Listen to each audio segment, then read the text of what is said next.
My tree is going to go right here. Some furniture is going to be moved around. Depending on your circumstance, you might also have to play musical chairs with your furniture. After you move your furniture, if you need to, make sure you vacuum before you set your tree up. And as far as trees go, everyone has a different opinion. I prefer fake trees, but if you're going to go buy one, don't buy one that looks cheap. Mine looks pretty realistic. Mine has different kinds of branches on here, so it looks pretty real. The nice thing about fake trees is that you can use them every year. They don't get needles everywhere like real trees do. You can bend the branches to hold, different objects, and it'll just look a little bit fuller, whereas real ones, it's kind of hard to do that because you can't really bend the branches at all. Measure your ceilings. You don't want to obviously get one that's not going to fit in your house. Mine's a 6-foot one. And buy a pre-lit one. And do not buy any colored lights. Clear lights are best. It just came out of the box. I haven't even fluffed it yet. So what you're going to want to do is you're going to want to touch every single branch. Go in and you're going to want to move them in different directions.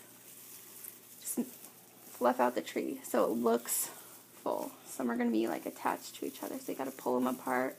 Fluffed out my tree, and that's what's going to take the longest. It does take a while, but it's important that you do that so your tree looks full. If you do not have a pre-lit tree, you are going to want to now put clear lights throughout the tree, like it has here, but mine came pre-lit. So you have the clear lights in. Now you're going to want to put in some twinkling lights. And I bought these at like Target. Okay, I just started here at the bottom, and you see I haven't did the top, but you see how much of a difference that makes down there.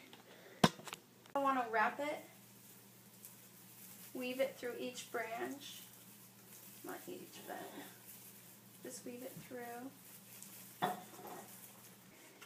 These are the twinkling lights, and I used 4 of these on my tree. If you want it to look rich, just use clear lights. Don't use any colored lights.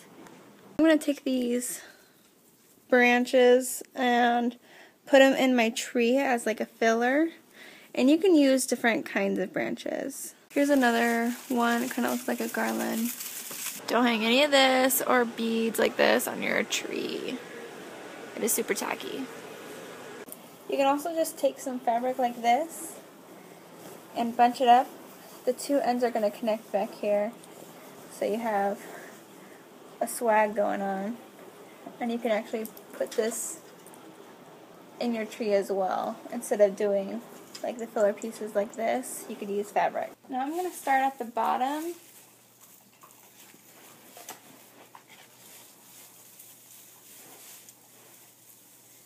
And just kind of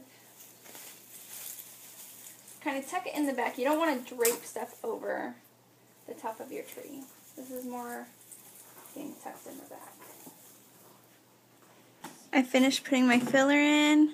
Now it's time to put ornaments on the tree. You're going to want to do a theme. You're not going to want to pick, different ornaments that don't go together.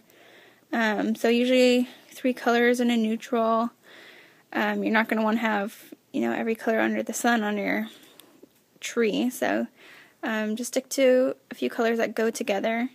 These are some that I'm doing. Some have, some are round, some are different shapes. All my balls are plastic. I don't have any glass ones because I always break them, and I also have children who would probably break them too. When you buy ornaments, you want to buy bigger size ornaments and not like those tiny round ones or just small ornaments. Try to buy like bigger sized ornaments. As you can see, these are nice ornaments. They're no Disney characters or random ornaments. They're all pretty classy. If your kids have ornaments, usually my mom would put a small tree in our room and we could decorate our own trees. That way the one downstairs looked nice. So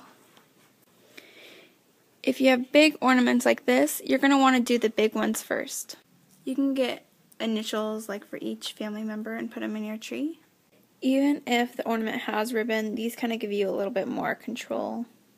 So if there's a green one here, I don't want to put a green one right next to it. I'll take one of the other ones and I'll put a red one here and a gold one here. And when you put ornaments on the tree, you're going to want to space them out.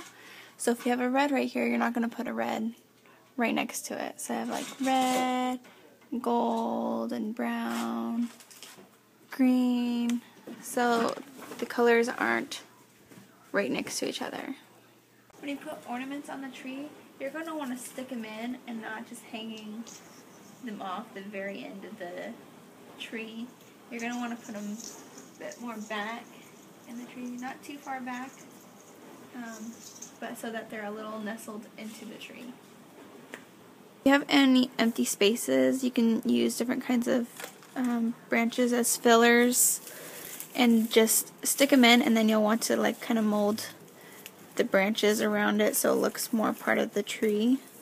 Under your tree, you'll want to get a nice tree skirt. If you don't have money for a tree skirt, you can just take some Christmas fabric and bunch it up around the tree. Just fold like the seam part underneath like this. That way you don't see it. At the top, you can do an angel or a star. I did a bow, and I did two, so there's one on each side.